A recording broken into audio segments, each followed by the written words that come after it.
It's a full 1/16 of an inch thick.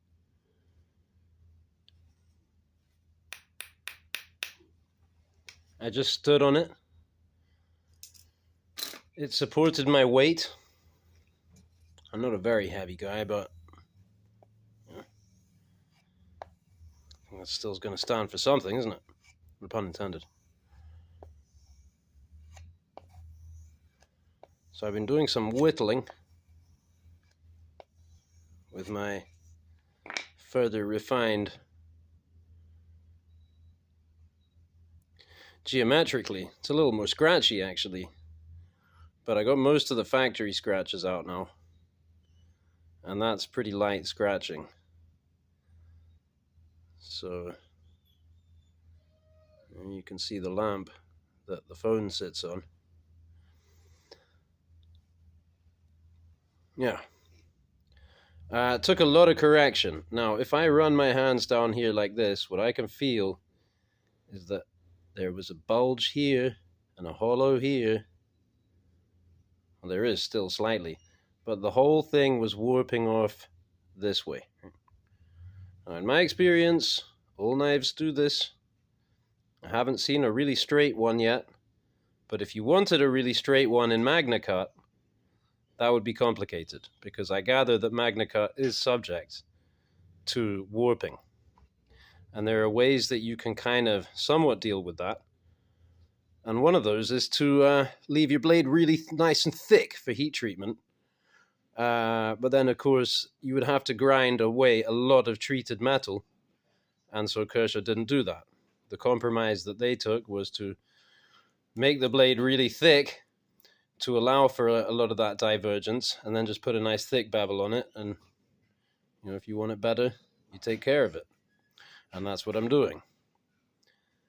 So, yeah, you can see, if I line it up, you can see that the point is still going off to our right. Very slightly. And much, much less than it was. But we're maybe halfway there. And so to get all the way there, of course, we'd be taking the point back. The point is already up and in from where it was. And that will simply continue to happen with further correction. So I'm kind of at a point where I'm like, well, I would be pretty happy to just polish it up and have it like this, because the edge is now fairly straight onto the knife. I don't know if I'll be able to well demonstrate that, but yeah, so here now you can see that there's the edge lines up, and there's simply more meat on this side than on that side. So yeah, because I've been doing a lot more of this than of that, you know, I'm bringing everything in. So yeah, that's fun. And it's definitely getting there. So I think, well, I was doing some whittling. We could demonstrate how nicely this whittles. You know, now it's not hard to have something that can cut this oak. For example, here's a William Collins Sloyd knife, also in MagnaCut.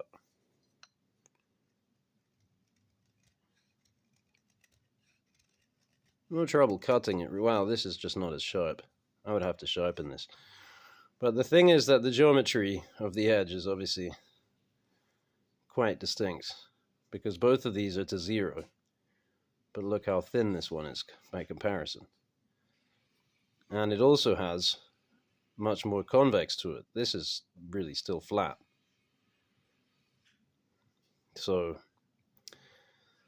yeah, this is really pretty much flat to convex. There might be a touch of a micro bevel on there, but yeah, it needs sharpening. So maybe not even the best. Find something really sharp. Something really sharp. And this thing here, this is pretty sharp.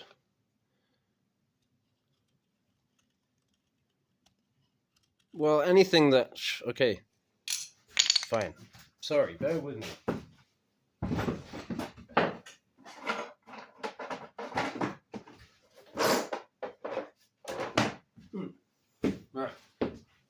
Because now nothing feels sharp to me anymore. of any of these things that I thought were sharp. This feels sharp. How about this?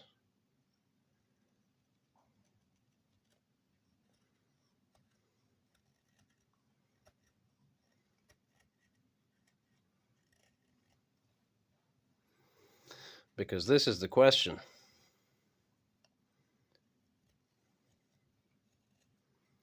Can I get this knife Rockstead sharp?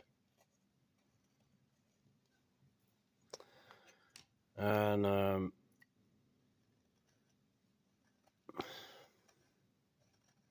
terms of sharpness, we might be there. The feel is different. And I think the feel is different because really this is has more thickness. I'd have to keep working my way back into the, yeah, it's thicker. Should have some good calipers, but we'll just use these crappy ones. See, so what was that? A 1/16 of an inch, about halfway up this bevel there. Let's see how far we go up to get to a 1/16 on this.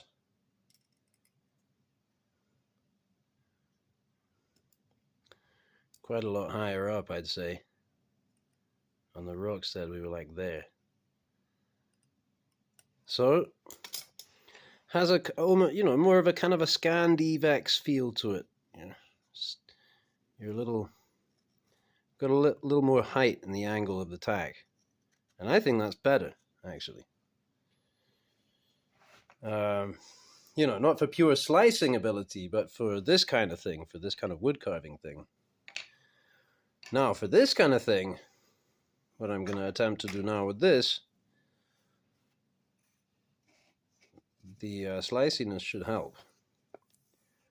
So I got this raffle ticket roll a while back that I was able to cut like this with a Rockstead. And I think this is a fairly similar challenge.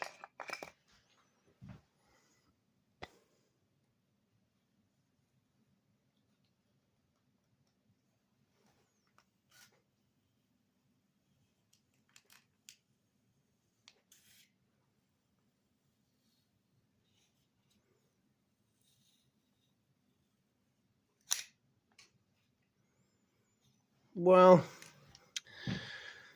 I mean, I guess that's not technically a pass, is it? I didn't get it in two. But, you know, we're getting close. We are getting pretty sharp.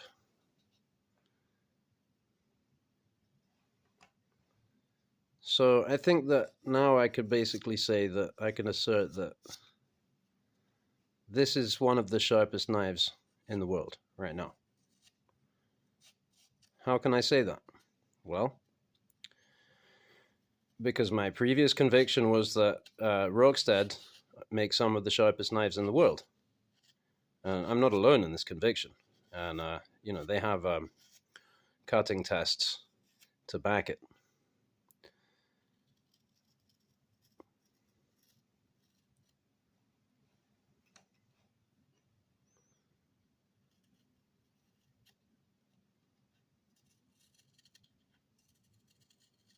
So what I got to do is now I got to send this back to Rockstead so they can sharpen it. Because this is my very crappy edge that I put on this. Because I had some minor chipping up towards the tip here.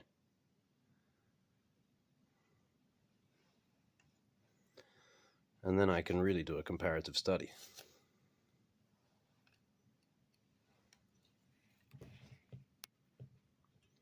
So I was watching some Knife Tube last night, and I discovered that this, or I think I rediscovered, I think I was already aware of that this Kershaw appears to be very much based off a ZT, the ZT556.